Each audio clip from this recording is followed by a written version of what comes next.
Shabbat Shalom. As I'm sure everyone has heard by now, Senator Joseph Lieberman died on Wednesday. He was 82 years old. Joe Lieberman was an accomplished political leader, a man of integrity and principle, a thoughtful legislator who reached out to people with different points of view to find common ground in creating public policy. But he was also a committed Jew who kept kosher, observed the Sabbath, and was guided by his religious faith and convictions. He was famously known for walking 4 miles to the Capitol building on Shabbat from his home if the Senate was debating and voting on a piece of legislation. He even wrote a book about it. It was titled The Gift of Rest, Rediscovering the Beauty of the Sabbath. Lieberman was born in Stamford, Connecticut, the son of Henry and Marcia Leiberman. His paternal grandparents came from Poland, and his maternal grandparents came from Austria-Hungary. He was the first member of his family to graduate from college, receiving a BA in political science and economics from Yale in 1964, and getting his law degree from Yale in 1967. In announcing that he would not be running for re-election in 2012, he spoke in emotional terms about what it meant to be a grandson of Jewish immigrants, to be considered for a role just a heartbeat away from the presidency. I can't help but also think about my 4 grandparents and the journey they traveled more than a century ago, he said.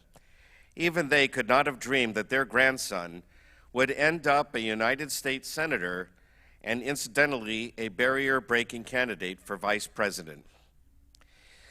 Lieberman's political career began in 1970 when he was elected to serve in the Connecticut Senate, a position he held for 10 years.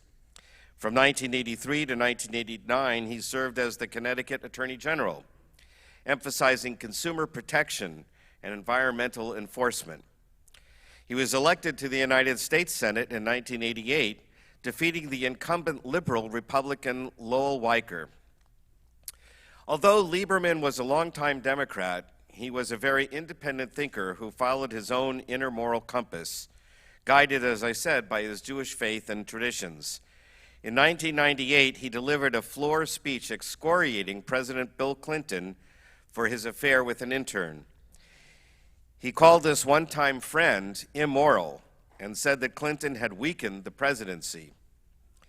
A few years earlier, in 1992, when Clinton's campaign was cold-shouldering Arab Americans, the community reached out to Lieberman, despite pronounced differences with him over Israel-Palestinian issues.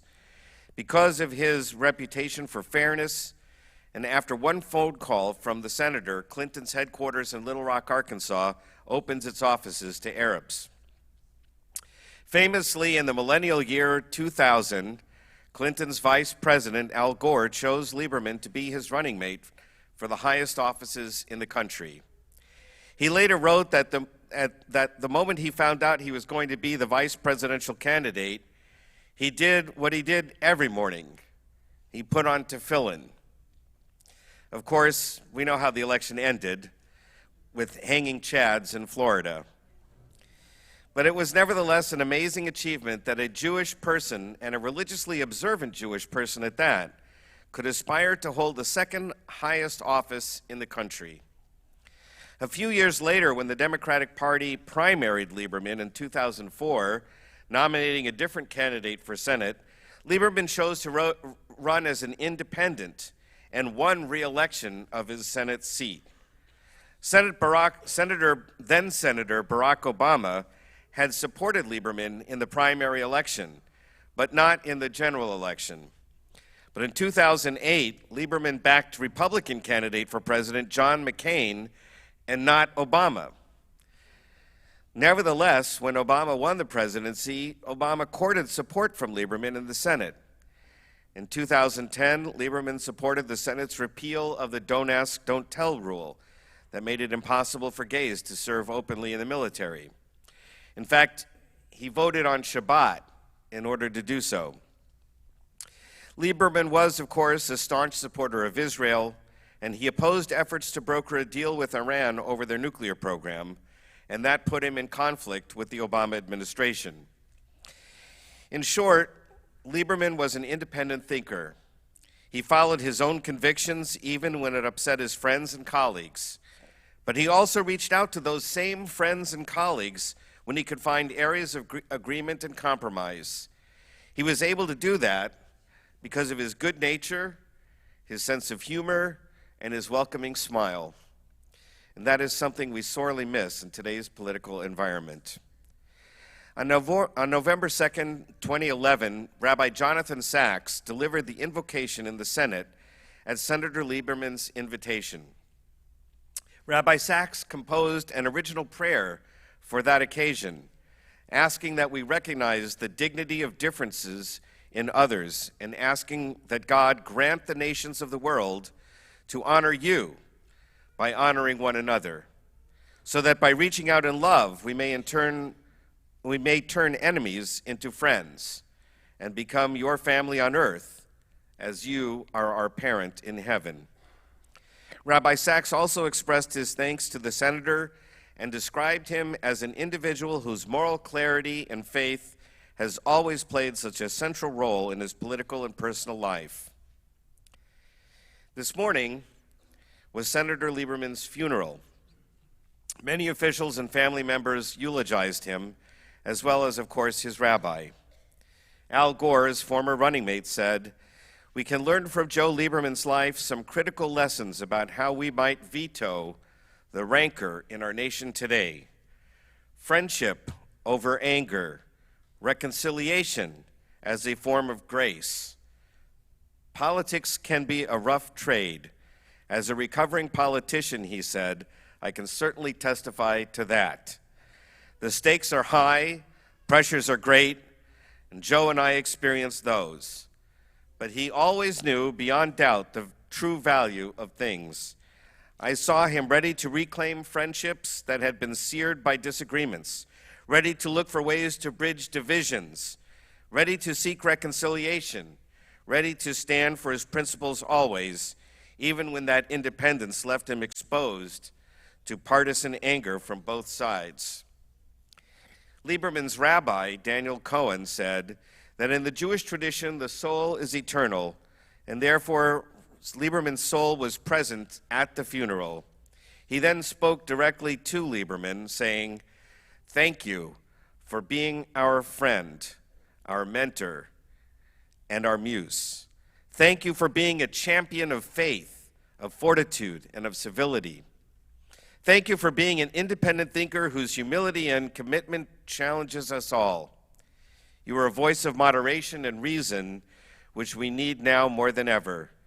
Your legacy to perfect the world as God's partner will be recorded in the annals of American and Jewish history." Leiberman was married twice. He and his first wife, Betty Haas, had 2 children, Matt and Rebecca, who spoke at the funeral. They divorced in 1981, and he later married Hadassah Tucker, who had a son who also became a rabbi, Ethan Tucker. And Rabbi Tucker also spoke at Leiberman's funeral.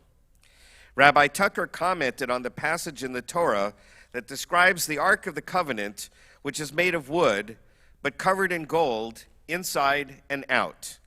The Talmud asks why the inside had to be covered in gold.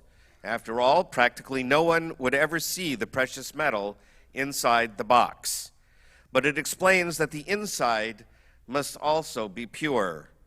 And so too, the Talmud said, a scholar or sage who is not the same kind of person in private as she or he is in public is not a true scholar. And Tucker concluded by saying that Joe Leiberman, his inside was like his outside. His gleaming countenance was not a well-executed politeness. It reflected the inner joy he truly felt when he encountered each person. His external kindness reflected internal affection. Rabbi Tucker also said that Leiberman saw and found truth in political convictions in which he disagreed, because he knew what it felt like to believe in something. His faith allowed him to connect with others of faith or to anyone seeking a voice of conviction and principle. His integrity was not a blinding light. It was a magnetic field, drawing in fellow travelers and inviting even adversaries for dialogue and compromise. The Talmud tells us that on the holiest day of the year, on Yom Kippur, the high priest would enter the Holy of Holies in the temple in Jerusalem and offer prayers on behalf of himself, his family, and the entire people.